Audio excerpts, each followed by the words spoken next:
Guide Betty here at the D Armory in Grande Prairie, Alberta for the Toys for Tots fundraiser and a meeting with Chris, Filthy Phil Reed. So Chris, long flight coming up here, huh? Long flights. There were like 17 of them, I think. I lost track. Pretty much the milk run. Los Angeles, Calgary, Edmonton, Grande Prairie? You know, I was surprised. I thought I'd be able to drop a 747 right in, but, you know, it worked out quite well. It was pleasant. How did you like our little 16-seater? The 16-seater? Was Yeah. that the prop one? Yeah. It was terrifying. It's completely terrifying. I mean, there were like scorch marks on the engine from the last time they had to put out a fire in it, so, you know. Made for an interesting journey? Oh, it was good. Right on. And what did the other people on the plane think of you being on there? They were like, who's the creepy guy in the back?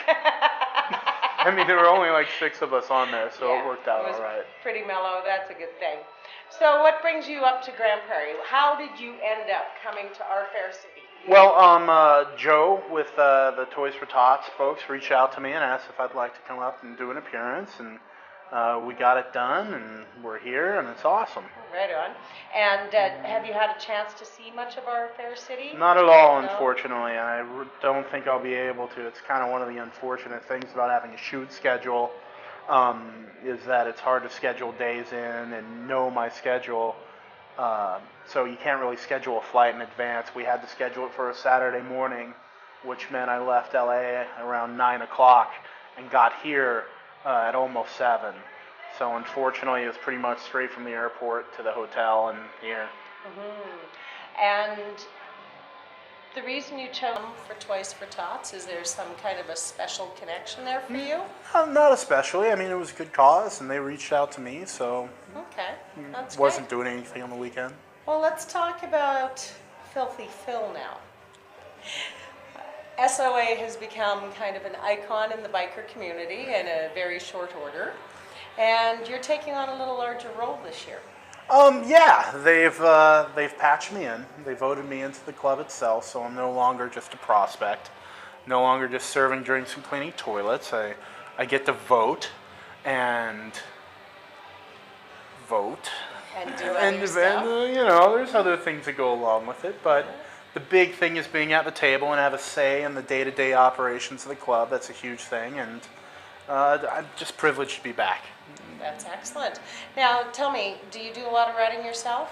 Not yet, because I don't have a motorcycle yet. Okay. Harley was really great. They loaned me one for about 3 weeks earlier this season, so I got to have one and put it in my garage and, you know, really get the bug. Mm-hmm. But I haven't been able to buy one yet. Right. So as soon as that happens, the riding will get a little bit more. And, you know, in LA, it's a little bit different than it is out here. I mean, in the plane, I see just miles and miles of open road. And in LA, it's a much more congested, crazy scene when riding on a motorcycle. So I'm hoping to get one soon. It hasn't happened yet. But And have you done much riding for the series yet? yeah, this season has been really great for me in terms of riding. Yeah. We've had a good 3 or 4 scenes where we're just going all out, so it's been awesome. Right on. And the other cast members, how do you fit in with those guys? You know, it's kind of an interesting dynamic. I got to give a lot of credit to the guys on the show because they really greeted me with open arms when I came on and allowed me to be part of their group. Mm-hmm. And, you know, without going into like the crosses between the situation of being a new prospect and being a new actor, just on a show, a lot of times actors on a show who are regulars and main guys don't really embrace the guest people who come on. They're kind of viewed as outsiders and different, and that's not the case on our show at all. Everybody's been fantastic. I've hung out with every one of them individually outside of work. Everybody cares a lot about each other, and in that way it emulates the club life a lot. Okay. And what's it like working with the boss's wife? The boss's wife, you know, my first day on set, my first day on a TV set at all. I had done professional theater, I had done commercials. I show up, don't know where the hell I'm going. I get told by somebody to go to the makeup trailer. I open the makeup trailer, they say have a seat. I look to my left and she's sitting right there. the first person I see who I recognize from the show, and she was just wonderful to me. And since, from that very first encounter, it's been the exact same thing on the show the entire time. Right on. And egos, personalities, any conflicts, you look at the dynamics of the show, okay? And I mean, the show, real life are two very different things in a lot of cases. But you've got young Jax, who seems like he's pretty laid back and pretty much got his shit together, and then you get Clay. Without going too much in the actors' personal lives, a lot of the guys on set are nothing like they seem on camera. And Ron Perlman's probably the biggest example of that. I mean, he's the biggest sweetheart. Really? Oh, absolutely. He's such a great guy. The guy we love to hate is a sweetheart? Absolutely, and that just shows how wonderful of a job he does. It shouldn't. It just shows how awesome the work he does is. It does. But going back to, the egos, our show is pretty unique in that it doesn't have a lot of egos driving day-to-day life at all. Right. It's a group of guys who are in a very testosterone-fueled environment, so there are definitely beefs, and there are definitely moments when people, have a little spats. But it's brothers, and you go, as soon as it's done, it's over, we hug it out, and it's back to normal again. It's a really wonderful dynamic. So again, it comes back down to it being very much like club life and being a part of that whole dynamic. Yeah. And do you find a lot of that actually infiltrating your life, that sense of brotherhood? To a degree. It's the dynamic's really interesting, especially since I'm a patch member this year. Whereas in the past, I was a prospect. It was kind of like, there's the prospect. He's being a goofy shithead again. And now there's a little bit elevated sense of expectancy. And it's really interesting how what the world of a new club member would be compared to where I'm at on the show. And what's been your favorite scene so far? We don't want to destroy anything that's coming up. We don't want to give anything away. But to date, the stuff that's been aired to date, what's been your favorite scene to play? There's been a number of them. And my biggest scene on the show probably so far, my biggest episode at least, would probably be 406, where I did the Russian roulette scene. And that one was intense because that's really, when you want to be an actor, that's the shit you want to do. You want to do the stuff that you're never really going to do in real life because it's a little crazy, it's risky, and you're not there, but you really want to go there in terms of performance. And that's one of my favorite ones because of it. There's been a few others that actually kind of got deleted because they've been really funny. There was one scene where I sit on Dayton Callie, who plays Unsur. I can't remember if it made it into the extended edition or not. I don't believe it did. People coming in through doors. That's okay. It's shut the door. That was the first thing I said. Anyway, I got to sit on Dayton Callie, which is every young boy's dream growing up. And that was a really fun scene to do. Trying to think, man, there's just so many memories that kind of blend together on days, and then you watch it, and it's like, oh, that day was great. Well, you're working with a fellow Canadian of ours, Kim Coates. Kim Coates. Yes, and he was just recently up in Saskatoon and did a ride with the Saskatchewan Lone Wolves, rather.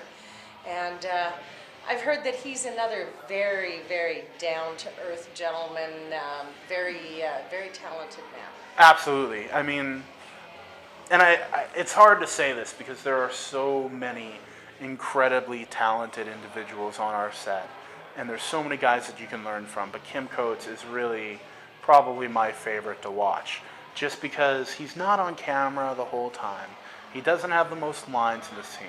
But whenever you watch him, he's doing something interesting, and he's doing something that's totally TIG, and it's very. I'm very privileged to be in a situation where I can see a guy like that work every day, and learn from it. I've learned more on that set than I can ever imagine I would have learned without it. Well, let's take a step back now and go into a little bit about your theatrical training and where you come from as an actor. Yeah, well, I grew up in San Diego, California, and I picked up acting in high school my freshman year, and it's something, I don't know, it's like the little like things in life that you feel, not necessarily signs, but things that you always kind of want to do as a kid, and acting was one of them. I'm sure it is for a lot of kids, but I always felt that I was a little bit of a performer and thought I was good at it, and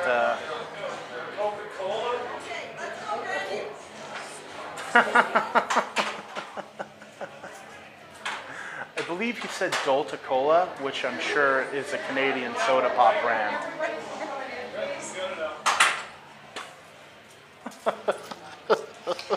Okay, let's try that again. So, Where the hell were we? Let's take that step back and go back into your acting career, and where you said that this was, you know, every kid's dream, and you're finally, here you are, you're high school, you're getting to act. Yeah. Well, I really got on stage for the first time in high school my freshman year and loved it instantly. And the next year, I kept going at it, and I kind of began to felt like it was something I was good at. Now, a little bit more backstory on me, I'm not good at anything. So having something I was good at was really, really motivating. And I had an excellent drama teacher in high school who was incredibly encouraging to me. His name's Dennis Hollenbeck. And that really got me thinking that I can do it for a while. So I started applying to summer programs and conservatory. I did one at the Old Globe Theater in San Diego, very prestigious theater. And then my senior year in high school, I was really fortunate to be able to attend the La Jolla Playhouse Conservatory. Tiny bit of backstory on La Jolla Playhouse, don't want to talk forever, but it's one of the best regional theaters in the country, even the world, really. I don't know if you're familiar with the Stratford Festival. Yes. Des McAnuff, who went to go direct that a few years back, came from La Jolla Playhouse. And I got to go to their conservatory and do that. And it was a wonderful experience. It really cemented that this is what I wanted to do for a living. And then I went and worked on fishing boats for like 6 years. After going to, I went to college, step back. Went to junior college for theater. Took 2 years of that, had another great teacher named Juan Castro. You got to give shout outs to your acting teachers. It's something they like cement in you. So I went and did that, and then I worked on boats for 6 years. And what was it about acting that kept pulling you back? What is it that you get out of acting, besides the fact that you're good at it and it's something that's fulfilling that way? What is that other feeling that it gives you? You know, it's really hard to talk about acting without sounding totally pretentious and like a doof. And I just always enjoyed it more than most things I did. I don't really know how to explain it more than that. It's something where, I don't know, it felt like I had gotten the training and I had been learning the whole time to do this craft. And it just felt naturally to me. And that's why I kept going at it. Plus, I look like an ogre, and there's not a lot of ogres around, and there's a buck to be made by looking like an ogre, because not, you know, everyone looks like an ogre. Your look is unique, and therefore there's call for it. You know, if I was a woman or a 6'1", 180-pound guy, I don't know if I'd be doing this, because there's a lot of disappointment in the field, and the lower your chances are just based on looks. I've always felt like I don't know if I would have taken the risk, but I always felt like there was a tangible chance that I could make it.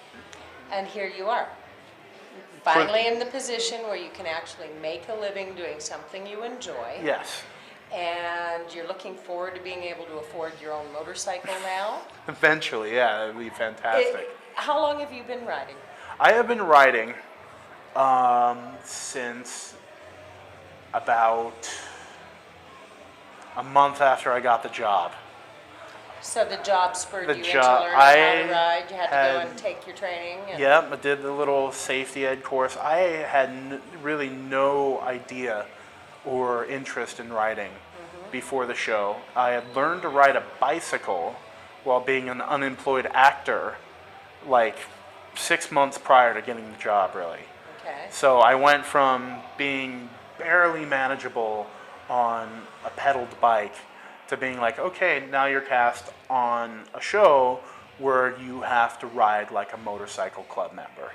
So it was definitely a learning process, and the show was really, really patient with me. Mm-hmm. Season 4, I didn't do any writing at all because they weren't sure if I was ready to do it. Mm-hmm. And at the end of season 4, I went and took some more private lessons. Mm-hmm. And then, like I said, Harley loaned me a bike for 3 weeks.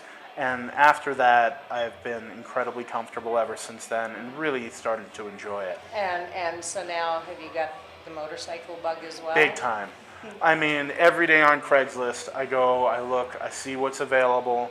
I'm a big dude, so I know I'm going to need a bike that really fits me. Mm-hmm. So I just hope that one comes along and, try to put out feelers to see what I can do as far as a deal and leveraging the show into it. But I'm not a guy who likes to make those calls, so, I'll keep an eye on Craigslist.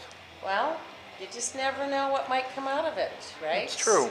And every business has its perks, and God forbid, why shouldn't you get a few perks out of the deal? It's true. When I was running sport fishing boats, I used to get a lot of stuff for bringing people fishing or bringing people fish, so it's funny how it works out. What is your biggest aspiration as an actor? What is that one dream job that you love to do? It's not so much a dream job in that the dream is being able to do this for a sustained amount of time. And, I talk to people and say this, and everybody thinks I'm crazy because I'm on a TV show. But it's really a very fickle world. Yes, it is. And there's a lot of people who get one good job and then go away and you don't see them again. And that's what I don't want. That's more what drives me to keep doing different things and learning new things. Since you've been on SOA, though, you've had a few other opportunities come your way. Tell us about that. Probably the most prominent was Big Bang Theory, which is the #1 show in America, and is incredibly funny. And another amazing group of people. I mean, Jim Parsons, nicest human being on the planet Earth, I'm pretty sure. Yeah. I mean, I'm sure there's people who, are almost saints and all that, but Jim Parsons is so incredibly kind that it should be repeated and talked about a lot, and amazingly talented. The work he does on that show is another one of the things that I really look up to, because he's got a very, very extensive theater training background. Mm-hmm. He went to school. Remember how I mentioned the Old Globe? Well, the Old Globe has a Master's of Fine Arts program in conjunction with University of San Diego, and that's where he went. Very cool. So, very cool. It's kind of meshing of worlds. Absolutely. So, 10 years from now, where do you want to be? 10 years from now, on a beach in New Zealand, catching like tuna off the shore, I guess. But realistically, do a few films, get some more training, do some great plays, maybe get a series regular job on a TV show. Right on. Well, I'm not going to blow it for you as to when it was, okay? I won't give it away, but happy birthday. Thank you very much. And thank you for sharing so much time here in Grande Prairie and being so generous and so warm-hearted to all the people here. You act like a blessed young man, like someone who's very grateful to be where he is, and we're really grateful you're where you are because we enjoy the show. Well, that's very kind of you to say, and it's hard not to be, I realize how fortunate I've been, and I know a lot of really talented people who haven't had the same opportunities I've had, and blessed is the right word. I feel very blessed. Thank you very much for your time today. Of course, thank you. Awesome.